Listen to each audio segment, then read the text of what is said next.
Claire Barré, bonjour.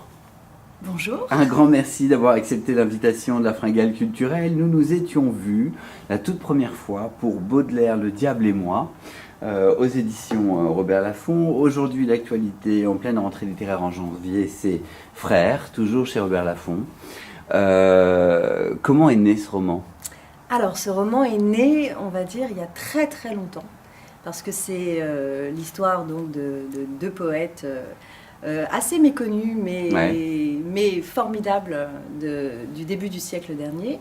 Roger Gilbert Lecomte et René Daumal, et Roger Vaillant aussi. Et en fait, moi, je les ai découverts quand j'étais adolescente, quand j'avais 15 ou 16 ans. Donc, ça a été vraiment une passion totale qui m'a fait aussi aimer la poésie, les lettres. Et j'ai toujours voulu écrire quelque chose pour eux. Pour moi, c'était vraiment très important.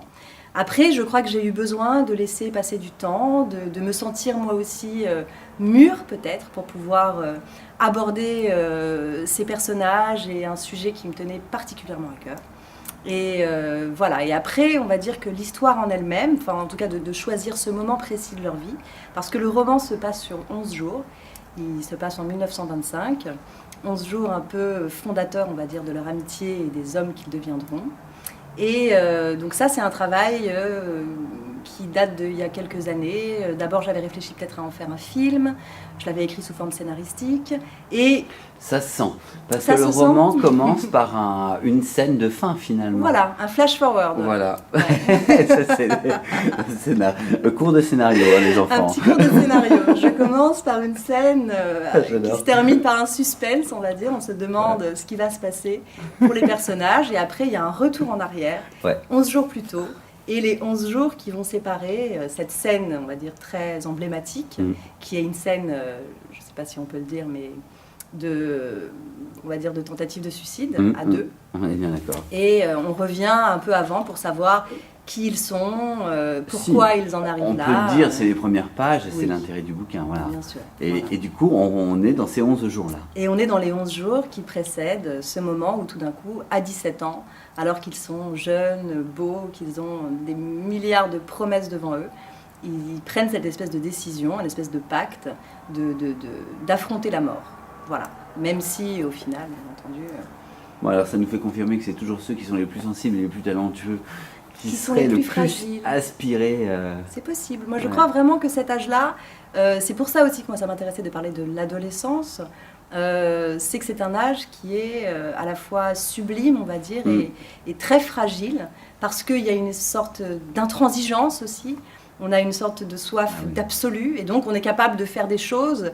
Peut-être qu'après, avec le temps, une fois aussi qu'on relativise, et qu'on ne ferait peut-être plus de manière aussi absolue. Voilà. Et c'est ça qui m'intéressait chez eux, c'est cette espèce de diamant brut qui, en même temps, voilà, doit comprendre que le vrai courage, c'est d'affronter la vie, pas la mort.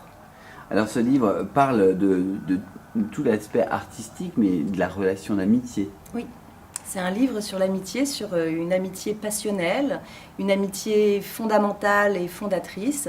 Pour moi, en fait, Lecomte et Daumal, donc ces deux jeunes poètes, sont un peu comme les deux brins totalement différents, mais totalement complémentaires d'un ADN. Enfin, c'est comme si... D'ailleurs, c'est impossible de rencontrer l'un sans rencontrer l'autre. Moi, j'ai commencé par découvrir Roger Gilbert Lecomte, mais dès qu'on s'intéresse un peu à lui, forcément, tout de suite, on est attiré par donc, son frère en poésie, Daumal. Donc Lecomte, c'est plutôt une poésie plus sulfureuse, plus noire, plus sombre, plus désespérée. Alors que Daumal a au contraire été vers quelque chose de beaucoup plus spirituel, de beaucoup plus éthéré et de très profond et de très humaniste. Et voilà, et j'ai toujours eu le sentiment, moi, qu'ils sont devenus les hommes qu'ils sont devenus aussi parce qu'ils se sont rencontrés à ce moment-là de leur vie et qu'ils se sont construits l'un l'autre. Et c'est pour moi une formidable histoire d'amitié et d'amitié créatrice et d'amitié amoureuse, mais sans la chair, on va dire. Mais ça reste de l'amour. Bah, ça reste de l'amour fort. De l'amour vu fou. la fin commune. De l'amour fou, c'est vrai.